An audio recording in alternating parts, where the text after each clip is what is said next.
dominate the game in front of any crowd. I keep it 100 while you only keep it 50 down. I can conquer any style, victory is in me now. My time is now, and scare me with lip. I'm spontaneous, smart, dangerous, fancy and quick. My trainer told me to work, he ain't prepared me to quit. I'm the only captain who's sailing this championship. I gotta hold down the city. I gotta let you know where I come from.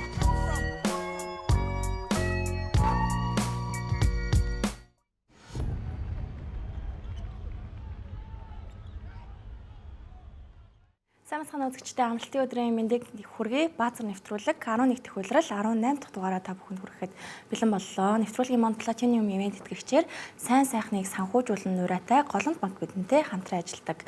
За өнөөдөр уламжлалт дөрөв маань баазар өргөхээр студиуд ажиллаж байна. Тэгээд бям гараг 5 тоглолт боллоо. Хоёрт нь нэмэлт цаг гарлаа. Ста солиотой өдөр байлаа тийм ээ. Энэ жагтандаа тэр нэмэлт цаг гарсан бүс-бүсийнхаа топуудын тулаан байлаа. Тэгээ манай хоёр тайлбараасаа бид нар ингээд цуглаад баазраа хүрэх гээд байж байна. За гэхдээ өнөөдрийн тоглолтыг түр алгасан. Энэ 7 хоногт болсон бас анхаарал татчихсан нэг уучраа бол San Antonio Spurs, Detroit Pistons байсан. Тэгээд 3 улирлын өмнө хэний ч тоглолтыг одоо нэг сонирхож үзэхгүй лигийн хамгийн сүүлийн байруудад бичигдээд хожил нь хол байдаг байсан 3 баг. Одоо энэ 2 баг бол одоо бүр биений хайсраг яаж тоглох бол гэдэг их л анхаарал татдаг учраас болж тээ. Яг хуучны. Энэ хоёр баг эргээд ирсэн. 5 оны финал. Тийм яг 2000-ад оны их үе. Тий 2005 оны финал. Тэгээд ер нь тэр 5-аас 6, 7, 8 он гэл ер нь тэгэл Детройтын бас нэг 6-7 жил дараалж бүсийн финалд гарсан үед Сан Антониот сайн л байлаа шүү дээ нөгөө талд нь тий. Тэр тулаан ингээд олон жилийн дараа бас эргэн ирээд хоёулаа ингээд бүсийн топ байр сууриас хоорондоо өрсөлдсөн плей-оффын мэд ийм тоглолт боллоо. 5 дараалж хожиж байгаад тэгээд Spurs дээр ирээл бүдэрлээд Detroit. Тэгээ араас нь OKC Cavs хоёрыг хожицсан. Spurs одоо тэгээд энэ дээр бол ингээ 10 дахь тараас хожлно. За дараас нь дахиад нэг хожицсон шүү дээ. Одоо бол нийтдээ 11 дараалал хожицсон явж байна. Тэгээд 2 сараас 2 дугаар сард тэдний хувьд хожигдол гэж зүйлийг мэдрээгүй сар болж дуслаа. Тэгээ эхний үед л нэг 3-4 оноо илүү авсан баг Detroit. Тэгэл ер нь 2 дугаар үе, 3 дугаар үе, 4 дугаар үе бүгдээрээ тэр чигтээ Spurs-ийн бүр ихэлт давуу гардуу. Гэхдээ нэг сони юм байсан Detroit-ийн Spurs-ийнхнийг бас жоохон гинтэйч гээл алчих гал Вэмби айгүй эвгүй Вэмби хугалчих гад байгаа юм ингээл амар энэ байтугай л үзэн шүү дээ. Тэгтээ яг хожигдож явж ийж Detroit-ийн ерөн зөөр нэг тийм тоглолтын арга барил нь угаасаа нэг тийм олон жилийн л турш тийм хатуу тоглолттой тий.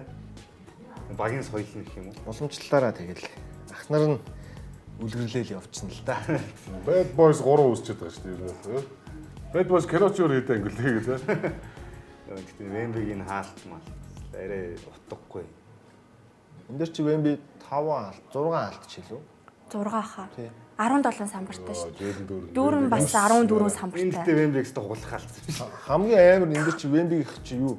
Довтлогооны 8 самбар хамгаалтын 9 самбар авчиж байгаа байхгүй. Нийт 17 самбар. Тэгээд тэр чинь үзүүлэлтээр Данкан хин хоёр л ихэр цамхахгүй л яаж исэн бэлээ.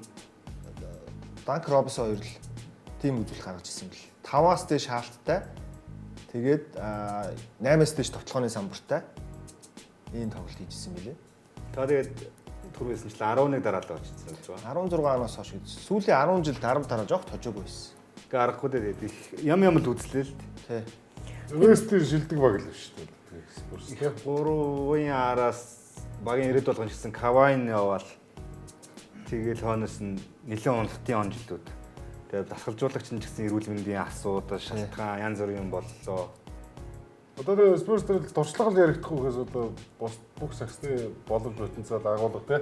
Бүх талаараа бол маш сайн байна. Одоо туршлага дээр л одоо плей-офф яригдсан шүү дээ. Тэгэхээр бол төрүүлэх боломж байна Спорс дээр. Тэ одоо нөгөө Спорсын айхтар бөмбөний шилжилт одоо ч гэсэн ингээл явж байгаа. 30-аас дээш ашигтай дамжуулалт дараалж өгсөн тоомоо гэдэг статистик чинь Спорс одоо сүүлийн 10 жилийг харуул тасаргаад хэрмүүлж байгаа шүү дээ. Сүүлийн 20 жилийг харуул. Тэгээд Спорс тэгээд бус бүгд зогтож байна. Тий. Үсээ хусуулснасаа хойш 16 3 амжилттай гэдэг байгаа шүү дээ. Нөгөө хамтдаа тоглоод үсээ хожигдонгортой оройн хусуулсан тэгээ 16 3 амжилттай. Тэгээ нэг сарын хугацаанд 11 дараалж хожихдоо 110-аас дээш он авж байгаа NBA-ийн түүхэнд анхны баг. Тэгээ товтлогоо 8 байгаа байхгүй. Одоо та нар Одоо энэ Детройтын тоглолтод бас л бага оноо авалтаар тэргүүлж байгаа шүү дээ. зугцал дээр та нар дэнүр өдрөл Таарчихгүй. Тэгээд явцдаа тэгээ бүсийн финалд бол Лекс Мексик бараадаад явж. Сонгох маягтай явж ирсэн нэр хоо тий. Спurs 3-3-аар гарахыг бодоод. тий 3-3-аар. Нөгөө Тэр Кеннет хоёрдугаар Перкинс нь хэлсэн байсан байхгүй юу?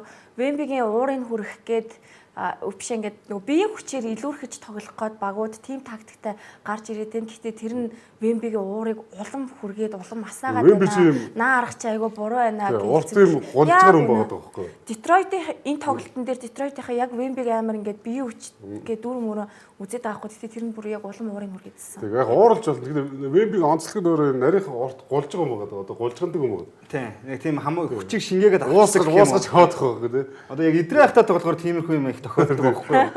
Ингээ шах идрээ хатаж ингээд хэвлэл мэдээлэл тэмцээн янз бүрийн тэмцээн дээр ингээ юм том хүчтэй хүмүүсээр мөргүүлэх гэж үзнэ. Идрээ зүгээр ингээ нөмөрчдөг байхгүй юу? Голжгнаа Тэгэхээр айгүй хэцүү.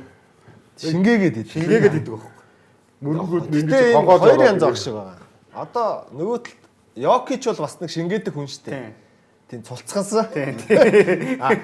Сая одоо богийнхаа хэлдгэр бол гулжгалсан төрөл нь бол Вемби болчихсон юм л та. Тэгээ голжгох хатуу юмыг ингээ шингээгээд үлдээгээд байгаа байхгүй. гэсэн мөртлөө хамгийн бүр урт голжгоноор юм байна. Тэгэхээр тэр гараа уртын өөрөөс ингээ голж байгаа нэгнээс тэгэл хэцүү л товтлоход блокт болчих гал. Тэгээд ер нь Вембигийн үүдээс блокт дуулдгүй маа гэхэд тэр товтлохоогоос орох магадлал маш багтаа байна. Лухгүй товтлож байгаа. Амар хэцүү товтлож байгаа юм чи. Бараг шийдэ харахгүй шийдэж байгаа шүү дээ зарим. Өмрөөл ороод ирж байгаа болох. Тэр чинь амар том асуудал. Тэгээ эргээд өөрийг нь хамгаалах гэхээр 3-аа шийдчихэд идэв.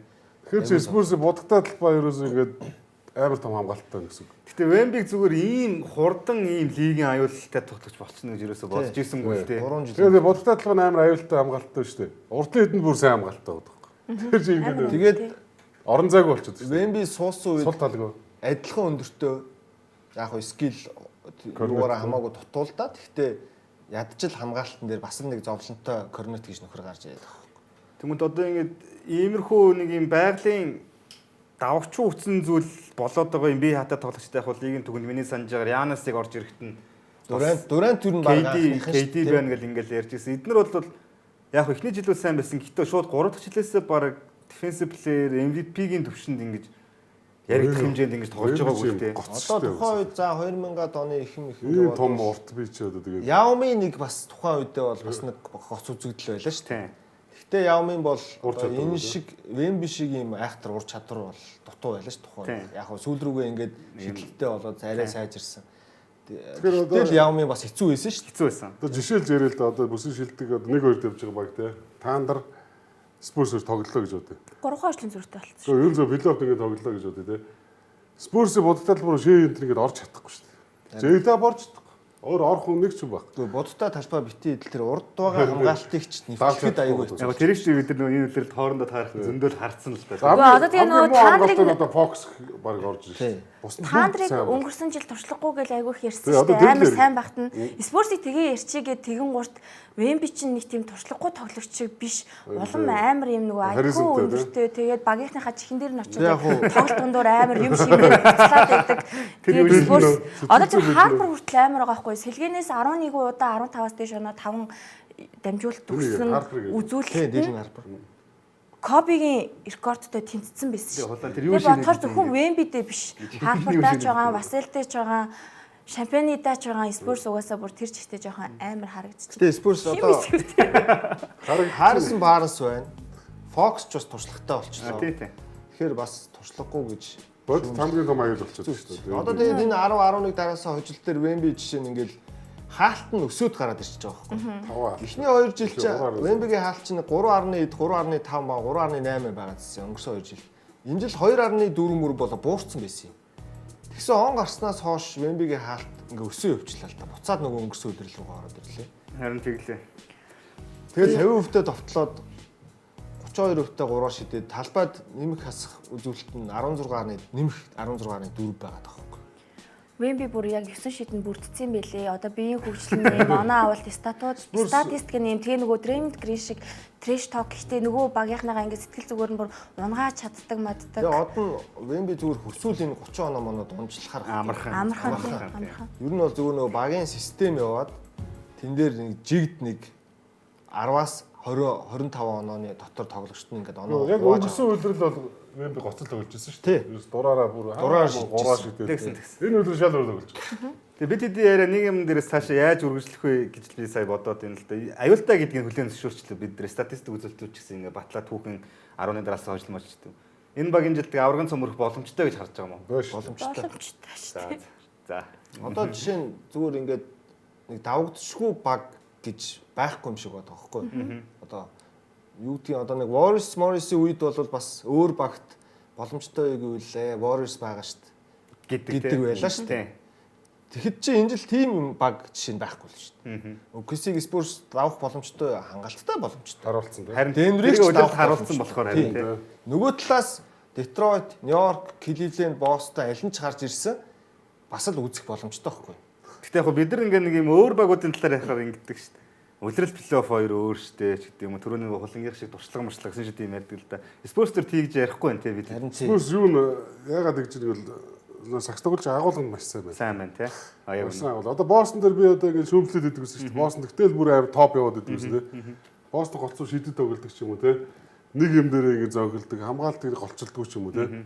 Тийм байсан бол Spurs юусаа хамгаалалттай, самбартай, уурч угамтай тэгээд л бүр Сагсан мөн би яг сул талгүй юм шиг харагдаад байгаа байхгүй. яг зөв сагсан мөн тодоод байна Зөв тоглоод. Одоо энэ 11-ийн дараалсан хожил дотор ямар ч тоглож гарч ирээд бага оноо алдаж тэргүүлээд байгаа байхгүй. Тэгэхээр хийгүү байгаа. Өөр хүмүүс дандаа. Fox амар. Зарим тоглолтод бүр Харрисон баруун шоноор тэргүүлсэн. Хандр бол одоо шээ ингээл байнgal дээр нь явж байгаа шүү дээ Тий. Ялгаа нэрээс энэ дээр. Spurs аюулн дээр болж байгаа. За тэгээд энэ 7 хоногт фэнүүд нь хамгийн их одоо сэтгэл готролтой байх шиг байна. Lakers Orlando Magic-ийн тоглолтыг тавиулж авч Юу зогсоо гэж. Цэсэн зохиосон. Цэсэн нэгт байсан. Цухуусан ч гэж ер нь бол цухуугаад л байсан л бид. Цэсэн чинь дотроос нь зис гараад ирсэн. Гэтэ за бүх оддын завсарлаас өмнө яасан бэ гэхээр клач мөчүүд айгүй өндөр явж исэн байхгүй юу. Тэгсэн чинь одоо за сүүлийн энэ хоёр хожигдсны бүгд л мэдчихэж байгаа.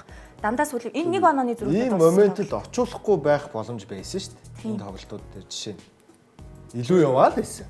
Одоо тэгэл ерөөсөө энэ асуудал тэгэл дасажуулж багийн менежертэй яригч эхлэн шүү дээ одоо. Бод байдал тийм үстэй. Дасажуулагчтай холбоотой болчихлоо л доо одоо бол. Дасажуулж энэ урт хугацаанд хамгаалтаа сайжруулсангүй. Нэгдүгээр. Хоёрдугаар сул талаа нөхөх эрх мэдэл байгаа шүү дээ. Тоглогч авчих тийм. Самбарын тоглогч болохгүй байна. Манай үйлрэлд энэ болох, энэ байрлал болохгүй байна. Энэ дээрээ нэг юм сэлгээний хүн авъя ч гэдэг юм уу, тустай хүн авчирч гэдэг юм уу. Энэ угаасаа ер нь зүгээр Lakers одоо зүгээр энэ удирлын ингэс гэж дуусгаад тэгээд LeBron-ыг явуулаад тэгэл бүх юмыг эхлүүлээд бодоод байгаа юм шүү. Тийм учраас юм хийгээгүй юм шүү. За мэдгүй тэр нь мэдгүй. 3 дугаар Лука одоо яг одоо зөв нөлөө харлаа шүү дээ Лукаг одоо тий одоо шүүмжлэхгүй одоо ингээд удирлыг нэг контролдгүй өдр гэлээ. Яг одоо Лукагийн бодвол зүгээр л оноол авдаг нэг 10 дамжуулт өгдөг тий. Ингэж их бөмбөг барьж байгаа 10 дамжуулт холбогчтой тоглож байгаа одоо өгөхгүй бол одоо бүр муу үстэй. Уу яг тэгэл 30 оноо 10 дамжуулт өгөөд баг нь хожихгүй бол тэгээд асуудал хүнд байгаа. Тэгвэл Лукад шүү дээ. Лука Редик байна. За Лебронтаж одоо юу ярих вэ? 40-тэй үнэтэй одоо. Харин тийм. Юу хэлэх юм? Асуудал нь зүгээр өндөр цалинтай л гэдэг асуудал болох шүү дээ. Өстө Леброн одоо тэгээд энэ чинь тэгээд хийдгээ хийж гэн тэгээд хичээж байгааг нь харж байна. Лука хичээхгүйг харж байна. Дасалжуулж нүүдэл өөрчлөлт хийсэнгүү те. Эйт бол ингэж одоо багийн тоглогч биш юм байна те. Клинт Капеллагаас яг үнэндээ 7 доор юм байна. Ингээд бүх юм зухуучлаа шүү дээ гойл нь. Энийг бол бид нар гадаас харж ярьж байгаа болохоос доторх нь бол мэдэхгүй шүү дээ тийм үү? Тэгэл энэ тоглолтын дээр жишээ за анны арын Phoenix дээр хожих боломж байсан уу гэсэн дөө байсан. Нүүдэл байхгүй байсан. За ротейшн солилцоо дээр ярих юм бол тэгээд одоо өдөөж яг солиж байгаа тоглолт дасалжуулагч одоо хамгийн сайн мэдж байгаа. Гаднаас хараа хэлэх амархан тийм. Ийг гэсэн тэхвэсэн гэж сүлд нь. Лука Lakers-д анх ирж байхад нь зүгээр яриад нэг хүмүүсийн ард болж ирсэн да. Яг Лукад би бол зүгээр тэгж л боддیں۔ Лукад яг сайн чаддаг юм одоо signature юм юу байна гэхэлэр тийм баг байдаг байхгүй. Одоо Янис шиг ингээд нэг юм алхаад орцсон тохиолдолд дийлдэхгүй ч гэдэг юм уу. Йокич шиг нэг юм будтай талбайд ингээд нэг юм тоглолт Яг та нар Лука хараараа Лука 3-аас найдвартай шидэгч биш, дундаас найдвартай шидэгч биш. Хурд тесрэлтгээд байх, бусдаас онцгойроод байх юм байдаггүй. Тэр пассуудыг харах юм бол 10 дамжуулт өгж байгаа ч гэсэн яг хүний гарт эвтэйхэн бас хэд очиж байгааг вэ харах юм бол 3 пассны нэг нь л гайг очиж байгаа. Тэгээд энэ цуу тоглож байгаа төвүүдийг харах юм бол хөвчлэн маш өндөр тесрэлдэг хүмүүс рүү л айлуу баяж байгаа. Тэгээд Лука, Джейлен Брансон хоёрын оцсон багуудыг аль нь илүү байсан бэ гэдгийг та нар бодоорой. Нью-Йоркд осноос эхлээд Нью-Йорк Никс дорндын дандаа контендер багаар нэрлэгдэж байгаа. Лука байсан багууд дээр бол 2 дугаар шатырын давсан тохиолдол байгаа юм уу? Гэхдээ тэгээд Далс Лука болж л исэн шүү дээ. Амар гой бүр финал хүртэл багаж ирэл яваа эцтэй. Тэгэхээр асуудал нь харин тэгээд байсан гэж юу? Лейкерсийн энэ арын алдны л буруу юм шүү. Тэрнээс яг Лукагийн буруу гэхээр одоо Санс эсрэг тоглолтын дээр 41 оноо 12 самбартай нэмэлт юусэн бохгүй юу? Товцгоо бол угаасаа энэ одоо нэг ийм чадвар ойлгох. бид нар холбогд тавцгаа ярилж байна. Энэ амар минуттай хүмүүс сонсох юм бол энэ хоёр өөр хүнийг харьцуулаад байгаа юм шүү. Гэтэ Карл Антони Таунс Миннесота Тимберлвулс байхдаа 25 оноо 15 самбар дундчилдаг байсан. Кат бага хаанч хүргээг байхгүй. Тэгэхээр нэг юм стат гэдэг чинь яг нэг тийм тухайн тоглогчийн лидер мөн үү биш үү одоо юу гэдэг хожигч байж чадахгүй гэдгийг тодорхойлох юм бас заримдаа биш. Гэхдээ одоо зүгээр за бүр муухайгаар хэлэхэд заяа гэж харагддیں۔ Надад л. Бруклин Нетс Кен Томс хинчгүй багт яаж тоглолтгийг. Тийм. 25 оноо дундчилцдаг л байхгүй. Тийм. Тэгэхээр яг хөө энэ зүгээр Лукаг бүр муу гэж байгаа юм биш. Одоо Майкл Портер Жуниор гэсэн энэ жил амар стат нь амар л байгаа шүү. Үнэхээр гайхамшигтай ур чадвартай. Тийм. Тэгвэл хамгаалахгүй л байна. Тийм. Хувьсахгүй. Залахгүй байна. Өөрөөр нэг дараагийн шатанд аваачихгүй байх юм уу? 2 оноо авчаад эргээд 2 оноогоо амархан алдах нөхцөлийг тавиад өгчөж байгаа байхгүй юу? Хамгаалахгүй байгаа учраас. Тэгэхээр чинь асуудал нь тэр баг. Одоо л шүүмжлэх цаг болсон. Цоог нь бол шүүмжлэх боломжгүй. Богоо болохоор эйтник бас нэлээд шүүмжлэх. Эйт нь хамгийн муу хамгаалдаг шүү дээ. Төвийн тоглогч нь ийм хамгаалцтай байхаар чи яаж болох вэ? Лукагаас илүү эйтний буруу. Эйт нь бол угаасаа Капелагаас 7. Лука тэгвэл эйт шиг цалин авч байгаа юм. Хамгийн их цалин нь авч одоо хамгийн гол тоглогч. Би бол нэгт Лука хамгийн гол ажлыг хийх хэрэгтэй шүү дээ. Хамгаалтыг ч хэмжлэмээр байгаа. Тэ. Түүнээс биш нийтээрээ Лекс угаасаа л хамгаалахгүй л биш. Тэгээ ганцхан тоглогчийнхоо хамгаалтыг болохоор нууж болно. 3-4 болон 3 нууж болохгүй гэдэг байгаа тийм. Одоо энэ чи хараа сая сүүл Брайан Винторс жишээ нь ингэж хэлж байгаа байхгүй юу? Лука Ривс хоёр Лебронгүй байх үед бол үр дүнтэй байна. Лебронтой гуруулаа болцохоор л гуруулаа хамгаалахгүй болчихоо. Тэ. Би бол энийг ингэж хэлмээр байна. Тэгвэл Одоо энэ дараа нь Ривс, Леброн хоёр Лукагүйгээр илүү үр дүнтэй гэж хэлж бас болох байхгүй нэг тийм нэг талаараа. Тийм. Зүгээр энэ гуруулаа хамгаалтын сул тал болчиход байгаа байхгүй юу? За одоо нэг нь насных, нэг нь угаасаа залахгүй, нэг нь угаасаа байгаасаа биеийн хүч. Тэ, яг үнэ. За тэнгуут одоо яг нөгөө тавтуудаар нь яг ямар тавт нь ашигтай байгааг хамгийн олон минут тоглосноор нь бас одоо араас нь харуулъя. Тэрэн дээр бол ер нь зүгээр үнэхээр хөгшин үнэлэл юм гарч илээ. Одоо ардаа Лекси хамгийн ашигтай байгаа тавт нь Эйтэн, Хачимура, Дончич, Ривс, Смарт 3 байгаа байхгүй юу? Яг 80-аас дээш минут тоглосон тавтууд дундаас. Яг энэ дунд нөгөө 20-д 30-д минут хамт тоглосон нэмэх 20-д оноо моноотой тавт байгаа. Одоо Лукатай, Ривстэй, гэхдээ Леброн байхгүй тэр дунд.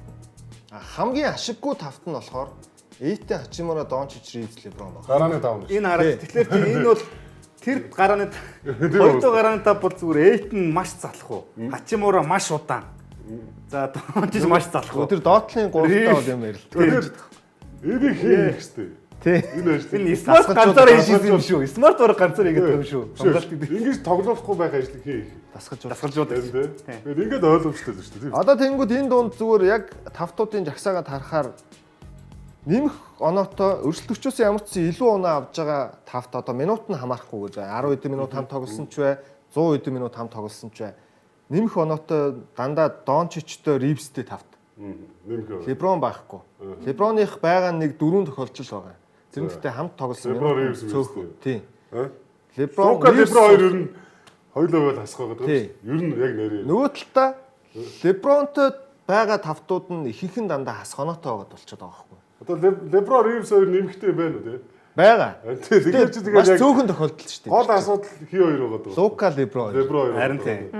Тэгэхээр би ярил дүрэлээд Уусаа байна. Энийг Лукаг Лука ирэхээс Леброн. өмнө цөмөрөө JJ Redick-тэй IQ-тэй гоё тасгалжуулагч байна гэд яриа байжсэн бидтэй. Тэгвэл тэгтээ юу л та тэр чинь нөр харъя гэж ярьжсэн баха те. Яг Тэгээ эснийхэн дараа бүх юм болохоо бэлдсэн биз дээ. Яг удирлын ихэнд одоо Леброн тоглоогүй үед нөгөө Ривс Лука хоёр ч алж илаа шүү дээ. Тийм. Тийм.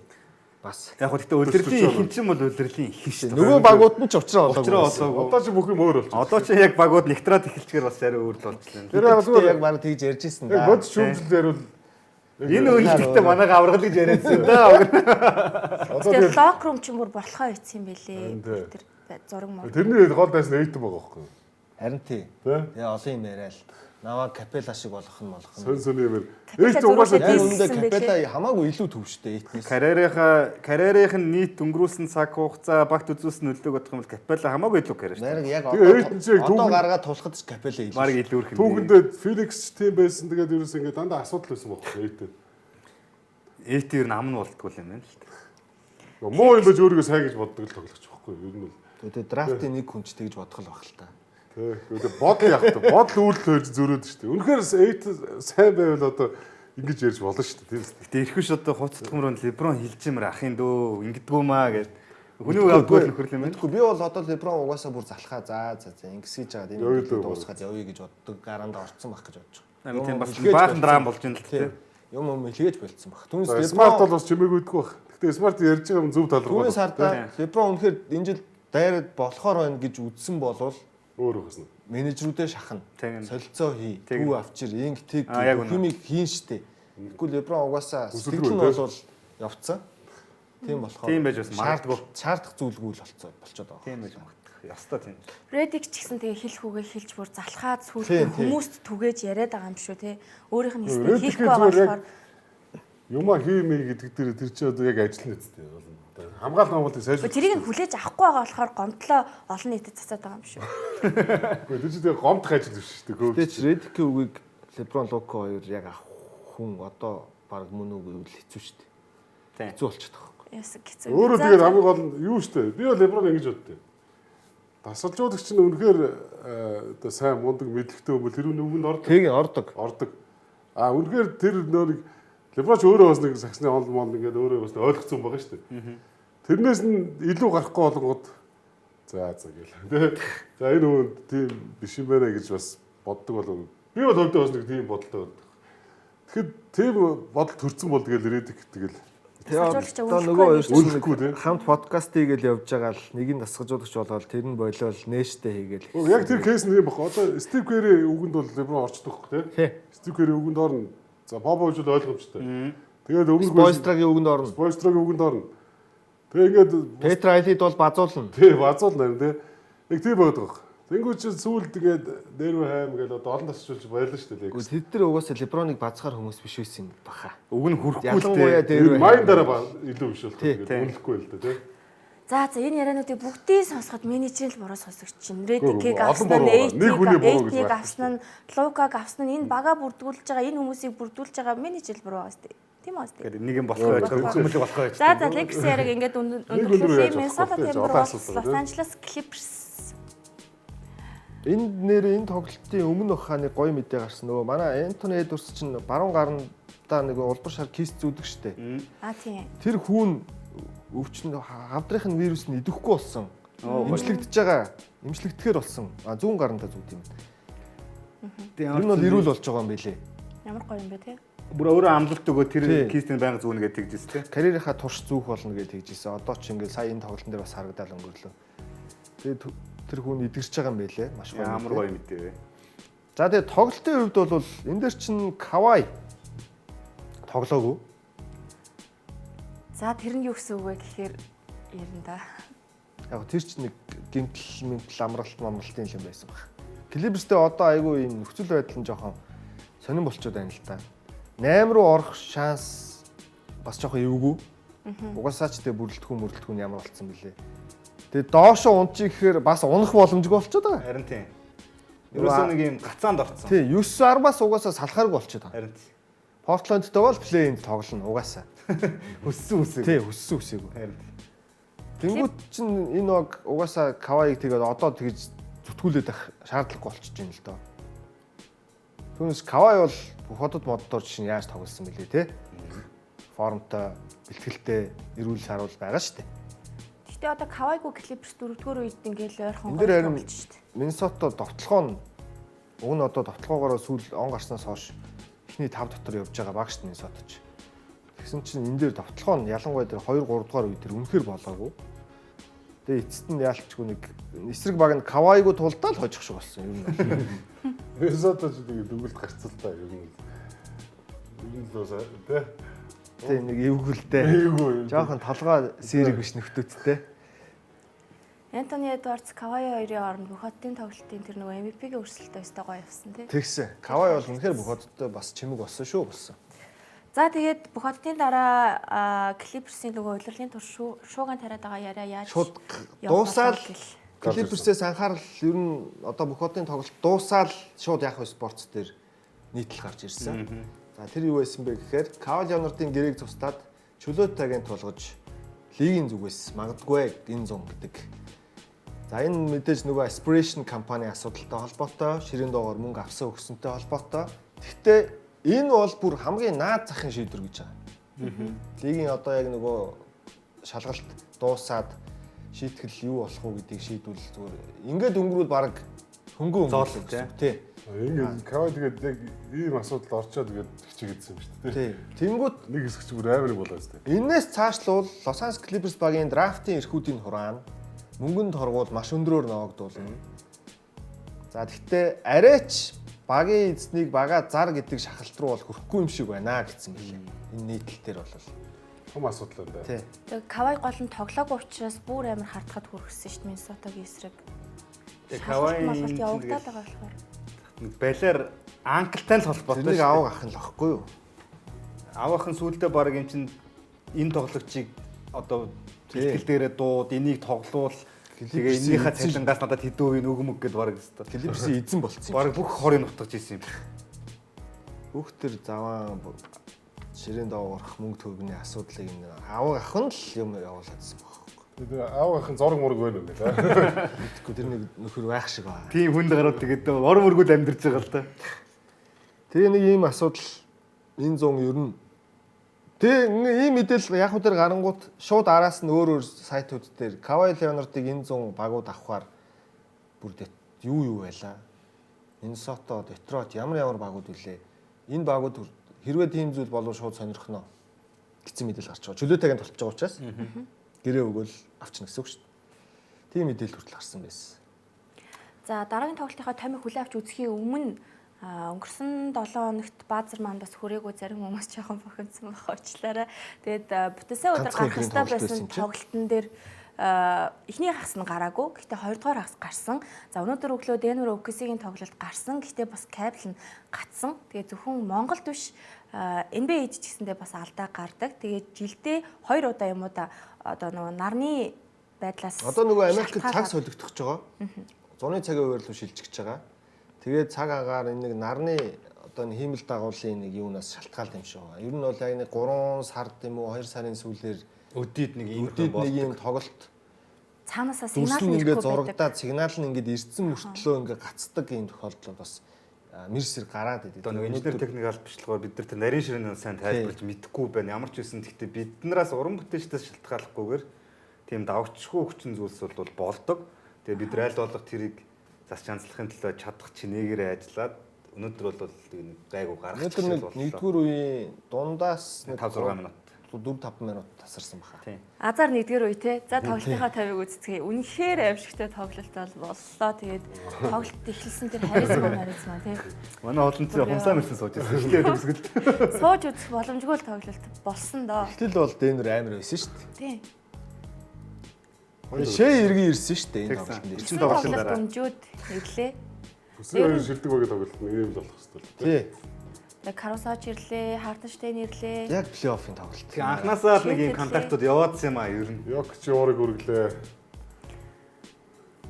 Яг чи серв зангийн жиг өнөөдөр гаргаж ирлээ. Серв зангийг гаргалаа хоёр ах нь нааш нисэж байгаа.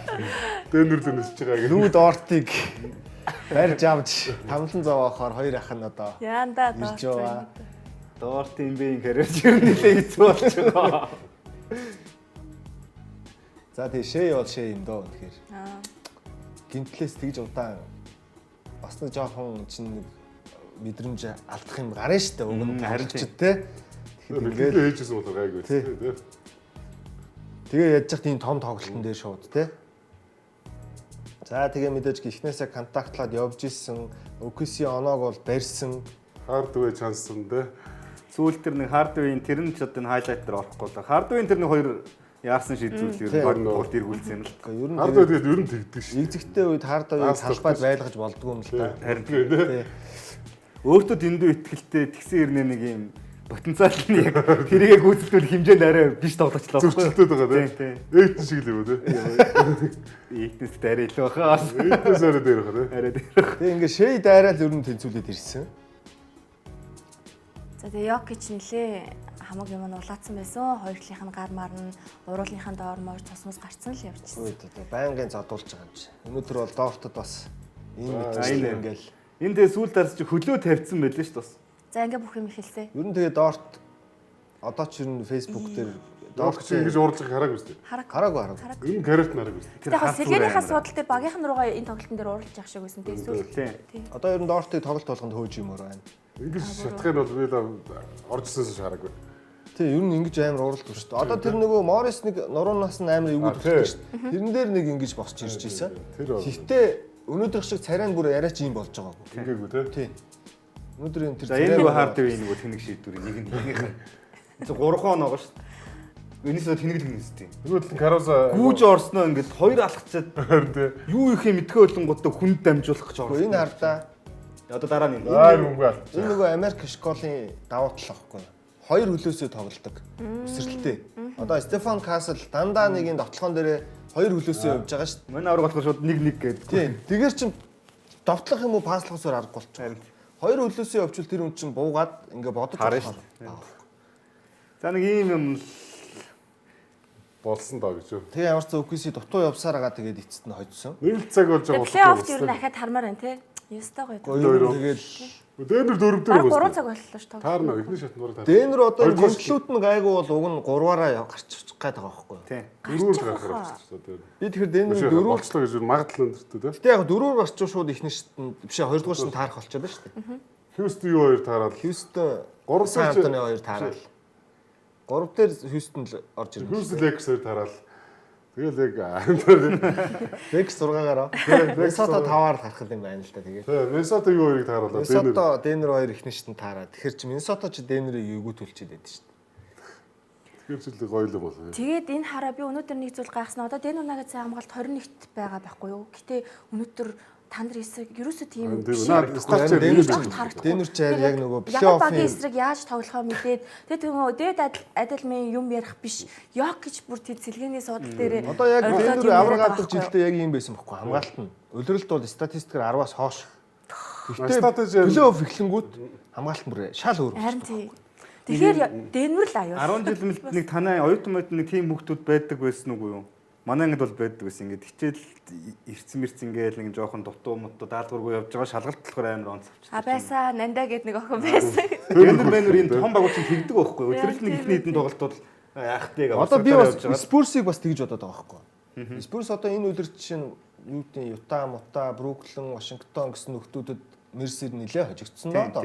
Тэгтээ OKC 3 нухацсан. Нөгөө Нью-Йорк те бүгднийг нь хоцсон шүү дээ. Дэнэр Мэнэрийг. За том үлрэл бид нар энэтэй плей-офф таарч магадгүй энэ тоглолтууд дээр л яг нэг өөрсдөө дайчилчих. Бусдын нь бол яг тэгсгээ явчих. Энэ тоглолтууд өөр төлөвлөгдөд байгаа шүү дээ. Өнөөдөр нь OKC-г хожичоод маргааш нь өнжөөд нөгөөдөр нь Ютата тоглоход хожигдж л байсан шүү дээ. Жишээ нь хэлж байгаа байхгүй. Бостон тэр авраг авдаг үлрэлдээ тэгжсэн. Бид рүү сүулдэ ингээд үлрэл амар усанадад хурдан плей-офф эхлүүлмээр байсан. Тэгээд тэрнээс өөрсдөө аврахын тулд тоглолт болгон дээр жишээ нь өнөөдрийн тоглолтод Сэм Хаусер 10 удаа 3 шидэн шүү. Пречет 20 оноо шүү ч гэдэм үү. Зөвхөн тухайн тоглолтыг чи бөмбөөр хангахын тулд бусдын тоглолдог байсан гэж байгаа байхгүй. Нэг юм өөр даалгавартай. Тэр чинь нэг юм тоглолт болгон хожил биш.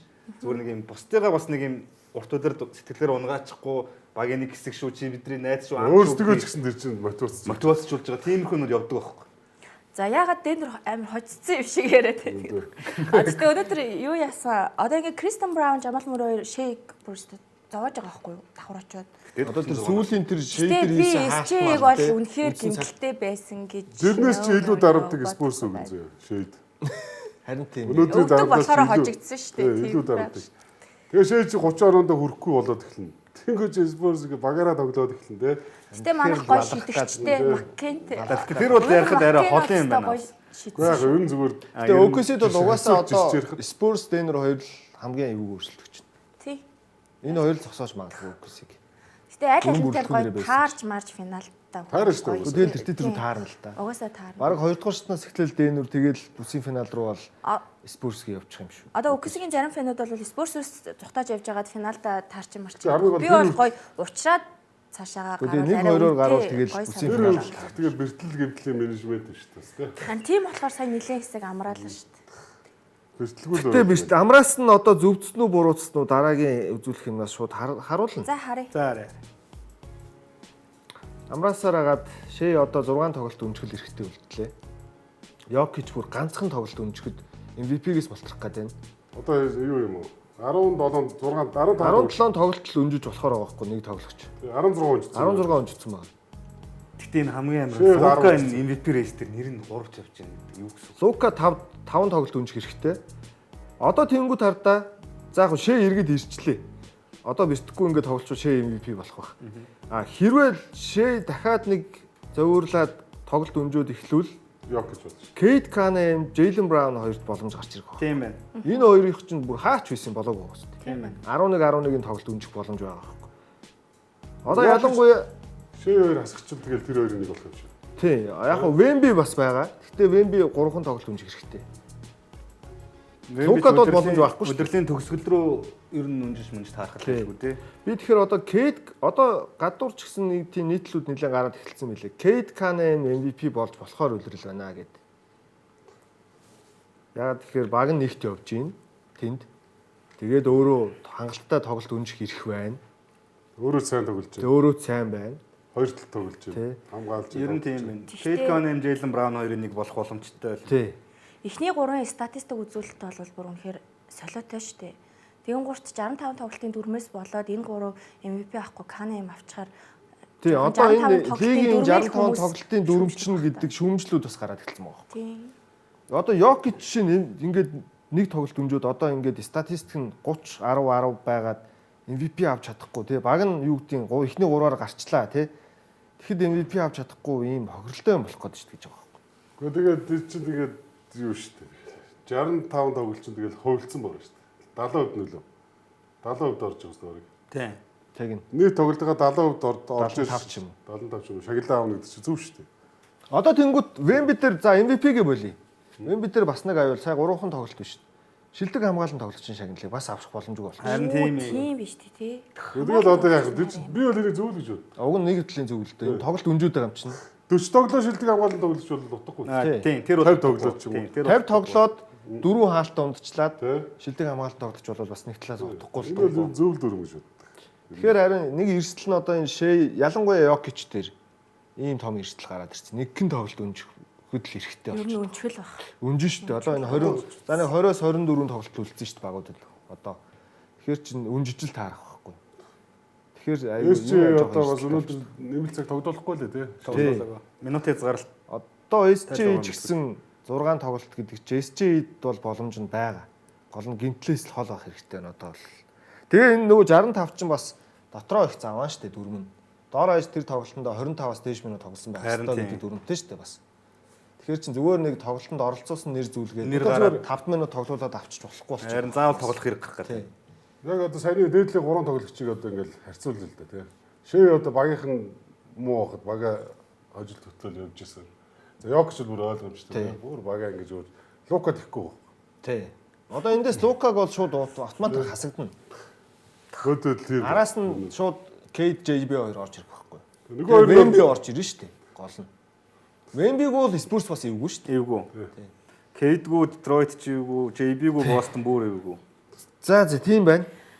Яа за тэгтээ Лука Мэжик Дончичиг бас ингээд байхаар хэцүү санагдах. Өөрөө Тэгээ төстэй одоо хөсөлттэй зүгээр харцсан. Даалт галзаад явж исэн юм ш. Даалт тийм гоё харж исэн юм галзаад лэг. исэн. Сүүлд Гойлс шүү дээ. Даалсын сүүлд үйлдэл тоглохгүй чинь байсан. солиотой шүү дээ. Легсийн Дончич статистик нь амар л. Гэхдээ одоо баг нь 6 дээр явж байгаа хүн MVP болно гэж чанар утгагүй шүү дээ. Зүг. Зүгээр л хамгийн энгийн логик нь. Тийм үстэй. Лекс за ингээд 5-аар гарыг гэж бодъё заа. Бүр сайнаар бод. Лука гэхдээ яг үндэ маш удаан одоо шүүмжлэхгүй байлаа шүү дээ. Ер нь Яг го клач шидэлтүүд гоё хийдэг. 58 тоглолтын доош одоо Тэгмээргүй оноо одоо шүүмжлэх цагаар болцсон. статын үед сайн стат ингээд үе гаргадаг ч гэсэн тэгээд шүүмжлэх цаг нь ирсэн. Одоо Lakers чинь сая хартаа 7 хоногийн өмнө л 5-д явж илаа шүү дээ. Миннесота ард нь явж ирсэн байхгүй юу? Тэгсэн чинь одоо нөгөөдхөөс бүр 3 хожигдолтой болчихлоо. 3 дараалаад ингээд хожигдлоо дамсан. Тэгээ чи 2 Ардаа байгаа Phoenix-тэй баг адилхан харин тий 2 хожигдоод Phoenix 2 хожих юм бол 6-аар орчих гээд шүү дээ. Phoenix Саасны лидерүүд нь тоглохгүй хожоо яваад байна. Brooks чинь гараа учраас шүүмжлэх хэрэгтэй. Royce O'Neal 3-аас шидүүлээ баазардуулаа хожигдох чинь бас яг Одоо Lakers-ийн шүүмжлэх цаг болчлоо үгүй. Сая жишээ сүүл төр Phoenix тожиж болсон жишээ нь юу гэдэг Reeves байхгүй. Арайч бас ингэ гэж Гэвэл өөр шүү дээ. Reeves, LeBron, Luka гуруулаа байсан. Aiton байсан. бог яг үнэтэй одоо эвлэрж байна. Тэгээд одоо тэгээ багч өөр айгу том процесс Харин болохоор тийм дээрэж байгаа, тоглогчторж байгаа, дасгалжуулагч ч байгаа тийм. Ер нь тэгэл нэг юм болохоо байцгаа тэгэл бүх юм бол болохгүй болчихсон. Бүх юм болохгүй харагдаж байна. Хожоо дэвэл Эйтэн бүх гэхдээ юм уусаа сайхан үнэхээр болоод. заа ашны доголдолтой. Одоо ингээд талбай дээр байгаа тоглогч нар бүгд эндээ ингээд цугларсан байрлалуудаа авцсан ингээд байж хаад Эйтэн газараа тэр гол зогсож байгаа байхгүй бүр тийм. Төвийн тоглогч нь Тэгэхээр байгаа. капела илүү байхгүй. Тийм үнэтэй чи ихнэр хүүхдэд ар гэр нөхөр мөхрөөс илүү цаг хугацааг хамт өнгөрүүлнэ гэж бодлоо. Буудалцаг, онгоцон цуг, талбай дээр цуг, дэлгэл дээр цуг. Аюу их цуг. За тийм. За өрнөд бүсээ сонирхох юм байлаа. Орондод бас сонирхолтой зүйлсүүд өрнөж байгаа нэвтрүүлгийн ивент гэхчээр хамтдаа төрүүлж авах нь Unitel Group.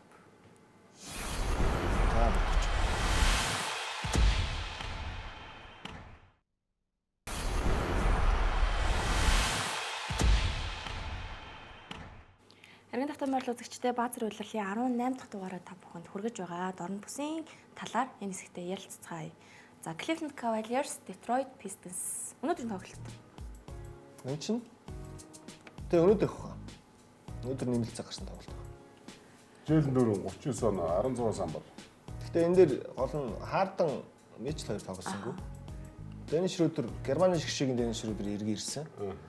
Бас хөөрхөн үдсэн. Ямар ч байгааг басч болохгүй л дээ. Гэтэ яхаа Детройт аргагүй нэг бүрэлдэхүүнээрээ л өнөөдөр бол хожлоо. Зангаргаараа. Түүнээс биш Хардан Мичл хоёр байгаад ингэсэн бол ер нь хожигдож дуусч байгаа тоглолт байлаа шүү. Харин Хоёрдугаар сард ядчаад Cleveland чи хамгийн сайн тоглож байгаа багууд юм шүү дээ тий. Хардан ирснээс хойш нэг л хожигдлоо шүү. Яг Хардан тоглосон тоглолтод Харин тий. Детройт бол дуртаагаас 2 дугаар баг болчиход байгаа. гоё л доо. Lakers-ийн араас. Lakers-ийн араас орчиход байгаа.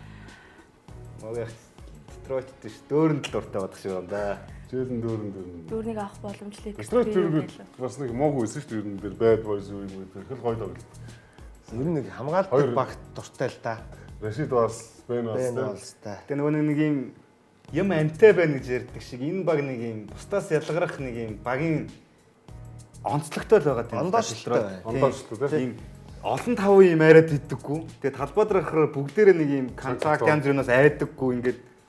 Тэгээ угаасаа энэ нөгөө том хот одоо юу гэдэг LA, Boston те сан гэдэг юм уу Техасын багууд гэдэг юм уу тийм сенсацтай баг биш. Тийм.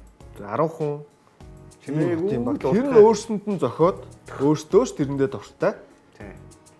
Эдийн засгийн өвдөгтөө Детройт ч сүүлийн 2 жил өсөлтөө өгсөн. Одоо сүүлдээ бол гайг болсон гэсэн. Тий. Нэг хэсэг тэр 10-аад оны үед чинь давбуурсан байсан шүү дээ. Ус нэг хүнд үйлдвэрлэлөө чинь зогсож байгаа. Одоо бол арай гайг болсон юм шиг үлээ.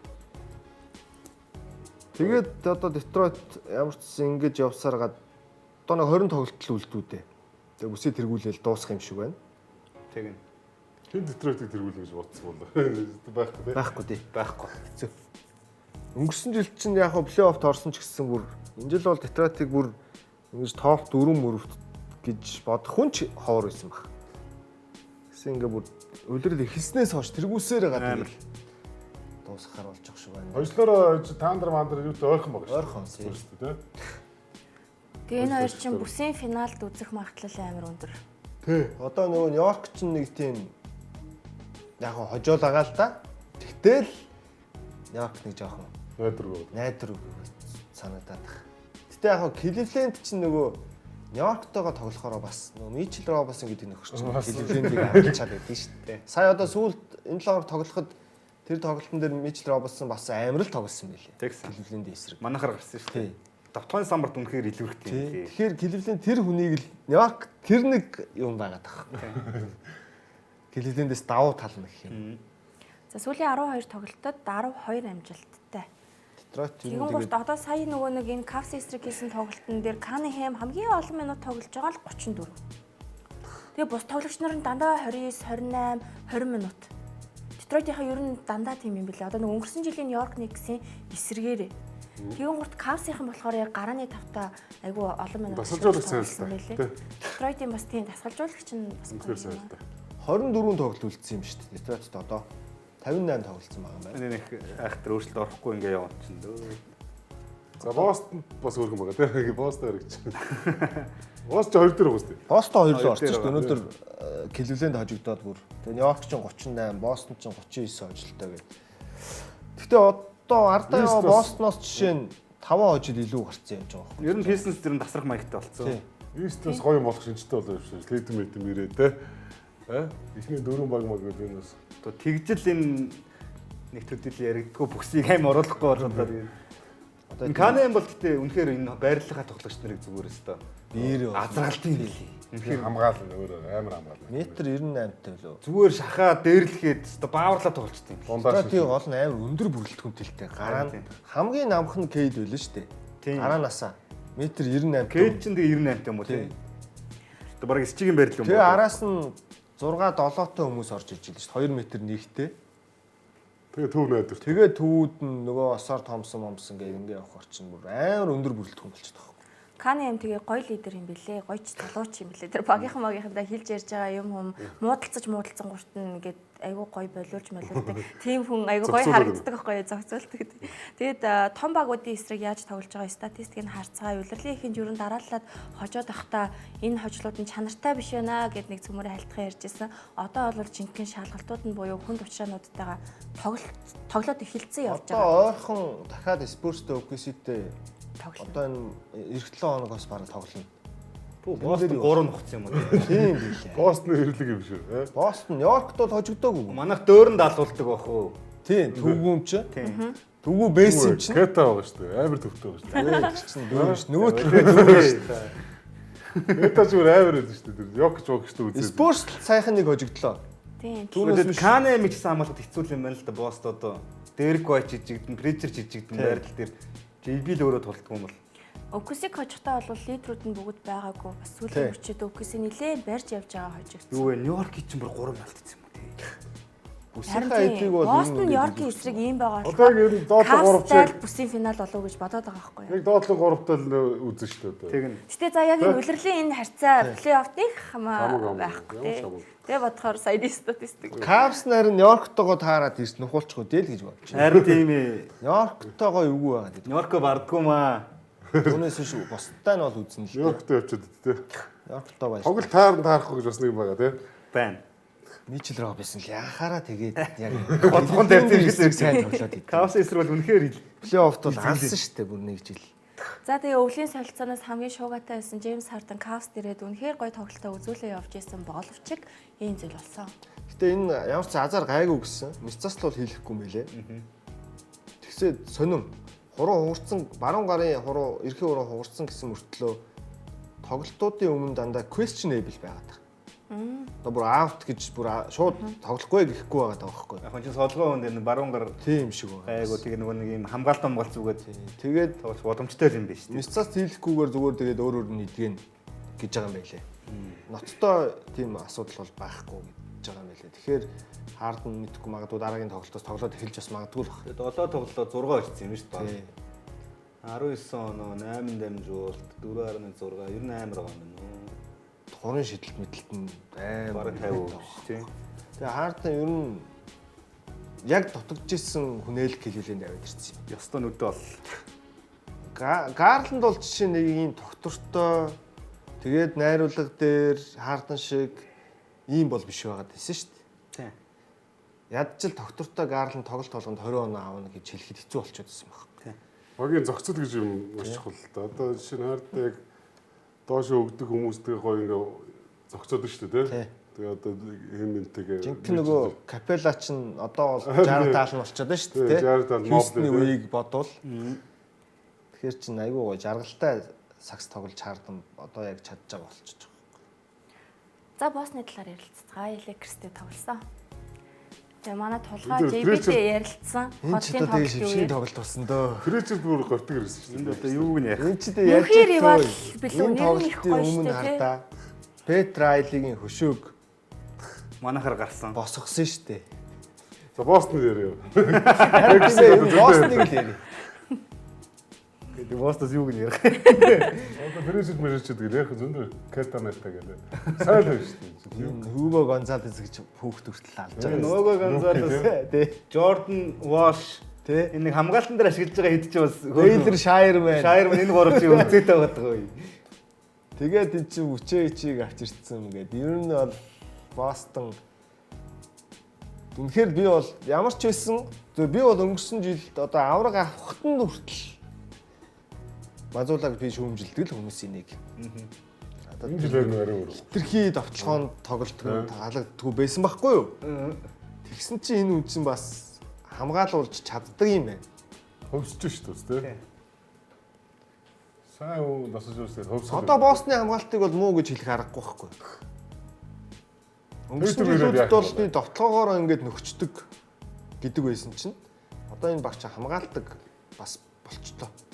Одоо Тейтем ирэхээр яах вэ гэдэг л том асуулт юм тий. Тийм бас Ричард энэ дээр гэхдээ үнэхээр алсан.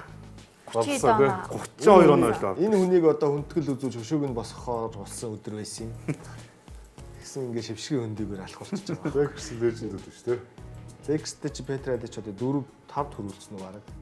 Нийтдээ одоо тоглогч Showtime тасгалжуулагч менежер энтер гээд. Гэтэ одоо энэ Тэгээ Showtime Lakers шүү дээ. Boston Lakers гээл мөнхийн өрсөлдөгчд гээл сүртэй нэртэй бүх цаг үед хүлээдэг тэр гоё тоглолт одоо л баг ингэж унтчаад байна уу? Нэг тийм нэг хэсэг бүр хоёр хүлээжтэй байха болчиход байгаа үстэй. нэг хэсэг бүр амар унсан шүү дээ. Lakers бүр танихгүй 5 нөхөр Бостон танихгүй 5 нөхөр мөхөр тоглож байсан шүү дээ. Хоёулаа нэг зэрэг унсан жил нь л байгаа шүү дээ. Гэхдээ одоогийн бүрэлдэхүүн нь бол тийм байх хэвээр бүрэлдэхүүнүүд аль Уг нь биш тий. Одоогийн тоглолт бол хүлээлт өндөр байх хэвээр тоглолт гэхгүй. Аль аль талаасаа тий одоо юу гэдэг нь JB сайн MVP төвшний тэгээ нөгөө талаас нь Лука, Лебронто, Ривстэй тэгээ Бостны ер нь сайн байгаа жил нэгэд ингээд одоо л уг нь хүлээлттэй тоглолт байх байсан чинь нэг тийм л юм болчихсон. Яг одоо танаа ээлт нь хэдэн саяын цалин авдیں۔ 8 л үстэй. Манай Фрэчер 7 сая 500. За 30-аар нь. Кэтэ ч идэг авдیں۔ Бараг Тэдээ бараг 4-5 хавцаа гоох уу.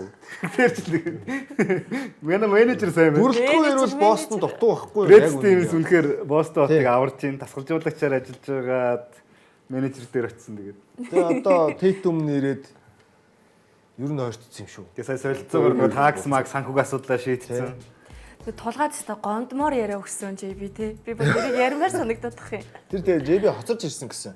Тийм. Амар яарсан. Тэгээд хувцунараач солихгүй нөө өөрөвчөж тайлахгүй за гис өчий гэдгсэн гэсэн. Тэгээ жоохон бас хүндэтгэлгүй байгаа юм шиг тий. Олон бүхэл бүтэн Монгол улсыг төлөөлөд очиж сэтгүүлч эдгийг мэдчихэж yes гэсэн хариулт өгөхөр чинь гондмор л доо. За тэгээд Тэтэм ирэх үү гэж асуусан чинь yes гэсэн.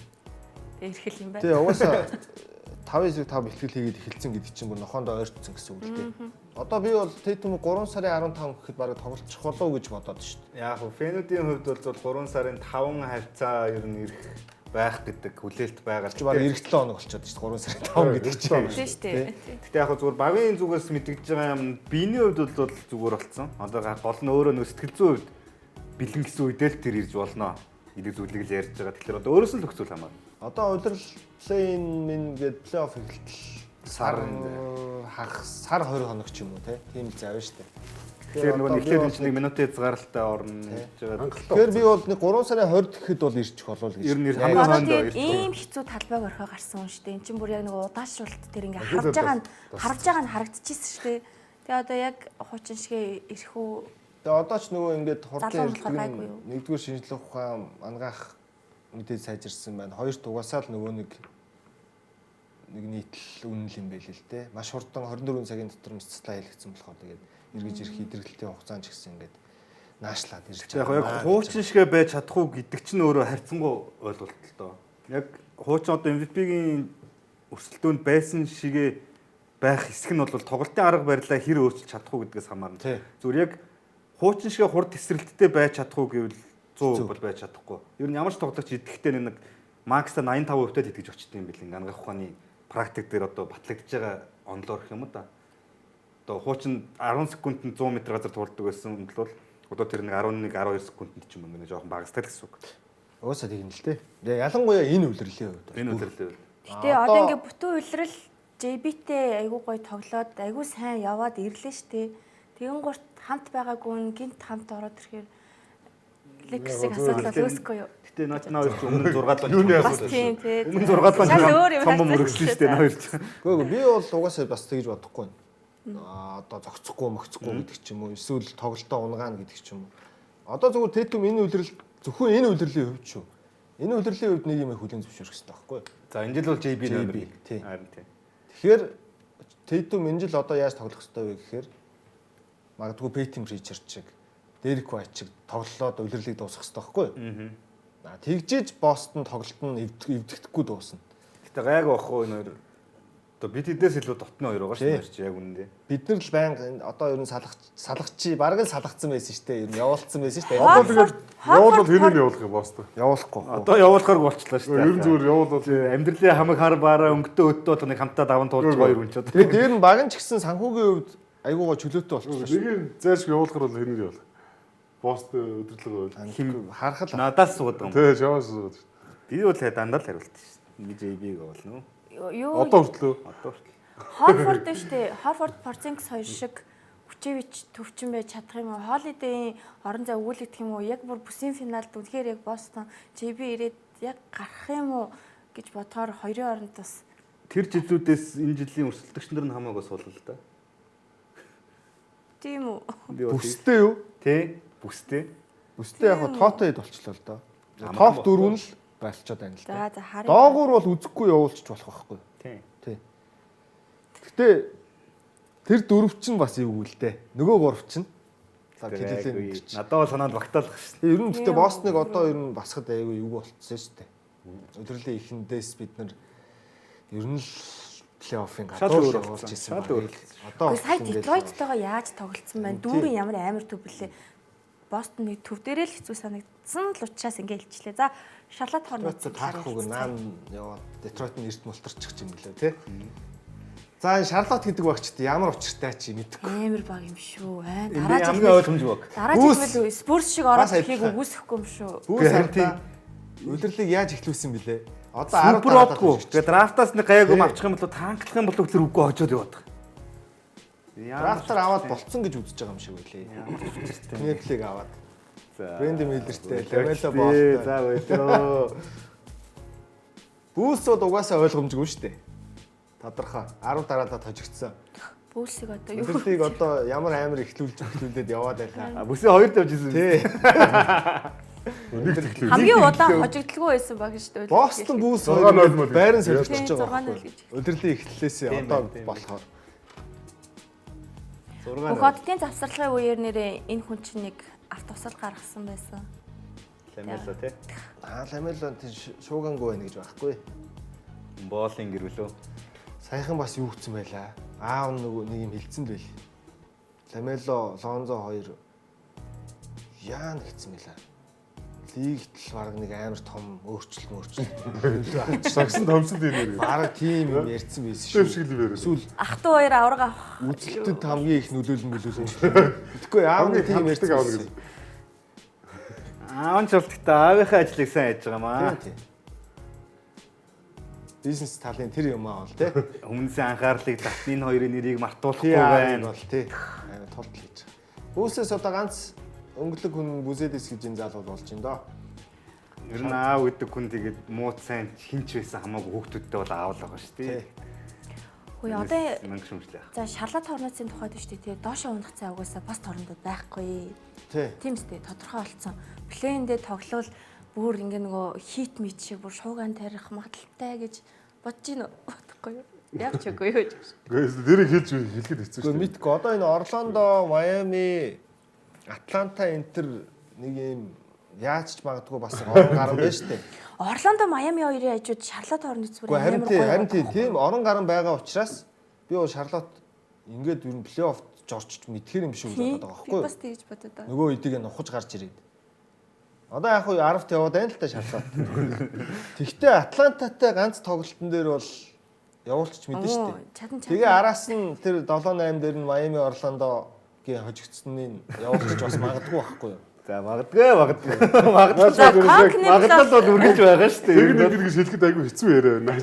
Би одоо зүгээр юу тийм Майами нэг нэгттэй Бөөргөл гэмээр байна. Орландо сайн, Майами нэгт байсан бол би Шарлот боломж байхгүй гэж хэлэх гээд байхгүй да. Тэр хоёр нь орон гарна. Бас орон гарна. Нэг юм 3-4 орон баг гарам чинь тэгэл аль арай орон байсан л яасан. Дөрвөн барьцгүй баг тулах гэдэг. Дөрөв барьцгүй. Ядаж энэ дунд чинь Майами нэг барьцтай байдаг да уг нь тийм. Энэ жил тийм биш байгаа даа. Дөрөв барьцгүй баг л үзэн шүү дээ. Билээ гоё юм шүү дээ. Тий гоё. Шарлотынхан бүр яг нэг юм шижгэлсэн гоё залуучуудаа бас нэг уур амьсгал нээхгүй хоорондоо. Нэг хэсэг нөгөө конкнеплинг яаж авсан тийм. Гоё шижигнээч бас хожоод байдаг юм Сая аа. Шарлотын ерөнхий менежер дэд ерөнхийлөгч нь нэг өөрсдийнхөө нэг юмыг дэлгэцлээ л дээ. Бид нэр AI-ийн тусламжтайгаар конкнеплийг сонгож авсан гинэ. Ер нь бол дөрвөлсэн юм уу те? Дөрөв дээр SPL-ийг авах гэсэн гинэ. Тэгээд Invisible гэдэг ийм AI тусламжтайгаар Kneplийг тэр нь санд болгосон гинэ. Энэ тэр нь яадаг AI вэ гэхээр одоо хиймэл оюун ухаан бэ гэхээр Одоо бүгд драфтер ингэж авах юм байл. тоглогчийн бичлэгүүдийг нь нэгтлаад, статистик, арын амьдрал, бэкграунд бүх юмыг судлаад. Тэгээс бүх юмын дээр нь дүгнэлт гаргасны эцэст танаа багийн ер нь тоглолтод энэ тоглогч л тохирох юм байна гэдэг. Одоо тэгээд скаут хэрэггүй болчихсон. Санд болгосон гэж байгаа байхгүй юу? За энэ гэхдээ яг үнэн ч юм уу худлаа ч юм уу энэ зүгээр Invisible-с мөнгө авцсан жижиг багийн магадгүй л дээ. маркетинг ажиллаж магадгүй шүү дээ. Гэтэ яг үнэн байвал гоё байна. Тийм одоо эн чинь тэгээд багууд угаасаа энийг ашиглаж эхэлнэ л дээ. Тэгэхээр скаут хийх хүн ажилгүй болох. Аагүй бах. Скаут гэдэг хүн чинь яг найз хөдлөө нуудсан, тоглолт бие халаалт бүх юм дээр нь суун. Арай өөр. Түүнээс ер нь SPL-ийг авах гэсэн гэсэн. Яаж авчаагүй юм те. SPL яг адилхан байрал нь адилхан шүү дээ 2 номер. Тэгээ Kneplч одоо баг Rookie of the Year авах юм өндөр магадaltaй тамирчин нэг болчихж байгаа үстэй. Тий. Энэ янзаараа. Cooper Flag ингээд тоглохгүй нөгөө тоонгүй хөрөхгүй бол тий. Тийм байна. 19.3 оноод унтчихж байгаа 5.4 самбартай. Тэгээд энэ үеэр 3.10. одоо 210 хэд болчих вэ? Холын шидэлтэнтэй рекорд л үзсэн. Өө одоо баг Лигийг 4 тэргүүлж байгаа рекордоо эвдэж штэ. Лигийг тэргүүлж байгаа. Оруулсан олон дэш. Үнэхээр автомат шиддэг юм билээ. Нэг тоглолтод 3.5 оруулж ийн гэдэг ч юу гэсэн үг. Ропч шиддэг. Тэгээд тэрийг гол нь 44 3% шидэд ахаар чинь. Харин Уур амьсгал гоё юм тий бас. Тий. Энэ цаанаа бол уур амьсгал гоётой л. Энэ драфтын ангийг ер нь тэгээд өстой цаашид үеийн үед ярих бах уу. Дараа жилийнх нь бас ямар драфт орж Бүр ирэх. амир гэдэг шүү дээ. Бүр амир гэхээр бүр амир. жил болгоно л тэгдэж штэ. Нөгөө гэхдээ заримдаа нэг юм Энэ жил бүр онцгой байна. Энэ жилийн драфтууд нэг олигтой хүн байхгүй гэж яригддаг драфтууд бас сүүлийн хэдэн жилүүдэд байсан шүү дээ. Байгаа ганц нэг байгаа тий. Cooper Flag-ийн драфтыг бол угаасаа сайн гэж хэлсэн энэ драфтыг. Энд өнгөрсөн зуныхыг бол. Ирэх зуныхыг бол бас сайн гэдэг. Тэгэхээр Бүр сайн гэдэг бол. Флагийг 5-аар сонгогдохоор байсан хэмжээний сайн. Тэгээ ирэх жил ч одоо манай Майк Шаруулжмс нэрээ өгөх сүүлийн боломж тий. Сүүлийн жил тий. За дорд бүсийн өсгөхтэй. за дорнодын өснөгтэй үзээд тоосгоё да. Квэтер Бостон ч яваад. Би одоо энэ Майамид амир сэтгэл дундуур болчиход байна. Энэ манайх энэ Орландогоос зүрмөө юм. Орландо эвгүй те. Манайхтай ёстой юм. Банкера нэрчээр эвгүй. Зодоод идэг байхгүй юу? Тий. Ялангуяа одоо энэ төв жоохон хамгаалтан дээр жоохон асуудалтай байгаа үед бол Харин тий. тийм. Өмнө нь Хорфордтай байхад бол бас арай өөр байсан баг. Гэтэ тэр нь зодоод Тий, ер нь идэг юм аа. зоддаг юм аа. Өө Орландо гэхдээ нэлээд асуудалтай л байгаа. Харин тийм ээ, Орландо асуудалтай. Банкероогоо яах вэ их үдэрээ бараг тулцсан. Франц Вагнер Банкер хоёр яг үндэ яг хамт байхаараа бас зогцохгүй юм шиг. Бас байрлал. Франц бүр хизээ тоглох тодорхойгүй байгаад байгаа Тий. тийм. Биш одоо эн чинь ингэх хэлүү 782-ын хоцсон нь шууд ирэхээ аваад 7-гоороо гарна. тий. 8 нь болохоор 9-10-ын хоцсонтой 8 дугаар байрны дахиж нэг тоглох. Тэгэхээр талбай дээр тоглох. Шарлотыг дээшлүүлээ. Шарлотоор Орландог нухуулмаар. За яг энэ 2 сарын формоор бол тэр 10-т явж байгаа баг нь 7-8-9-т явж байгаа багуудаас хайгуу гоё яваад байгаа байхгүй. Одоо Шарлот ийм байдалтай яваад ивэл зүгээр 7 руу ороод ирэх бүрэн боломжтой байхгүй. Тэгээ хожил авч байгаа тоглолтууд нь бүр дандаа 140 ороод оноо. Шарлотыг дэмжөө. Ер нь Шарлот. Оноо авалтууд нь дандаа амар өндөр 140-оос оноо авалттай тоглолтууд хийж байж. Яг Майамид бас тийм тохиолдол Хамгаалахгүй байгаагийн шинжилтэй. Шарлоттойгоо тоглож манайх нэг Заал авч ирэх гэсэн үг л дээ. Шарлотын яг тоглолтын агуулгыг харуул жоох яг тийм плей-оффын том тоглолтын тоглолт. Төрөний боог яхалцах болоод байсан шүү. Дан шижигнээд ч болцдгүй юм даа тэгээд. Дан буужигнаад Болохгүй зү. Энд чинь нэг тогтоох ёстой л доо. За. бүтэн буужигнахаас болохгүй л дээ. Өөрөөсөө сүлдээ божигнаад өөртөө ойлгох ч нэстэй. За баазар нэвтрүүлэг боловлын 18 дахь дугаараа та бүхэнд хүргэлээ хамт байсан та бүхэндээ баярлалаа. Амралтын өдрүүдэд аажихтай сайхан өнгөрүүлээрэй. Баяртай.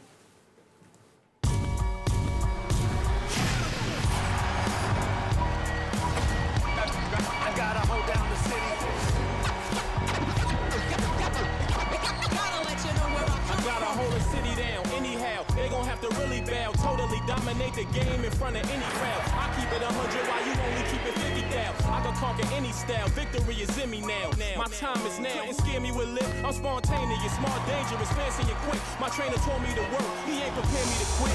I'm the only captain who's sailing this championship. I gotta hold down the city.